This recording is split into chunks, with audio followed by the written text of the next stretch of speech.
Hi everyone, welcome back to this channel. In this video, I will show you everything about the cleaning hobby that will coming in the next update or at the Call of Whales update in Heartopia.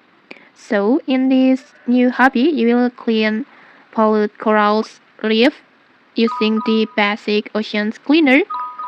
And every time you successfully restore a coral, you will earn seashells, a brand new hobby collectible. And as your cleaning hobby level increases, you will unlock more rewards. And at certain levels, you'll even have a chance to receive a limited edition Heartopia X1 Planet Charity gift box that it will release as a part of the Oceans Conservation collaborations. And this feature will arrive with the Call of Wheels update on July 11th.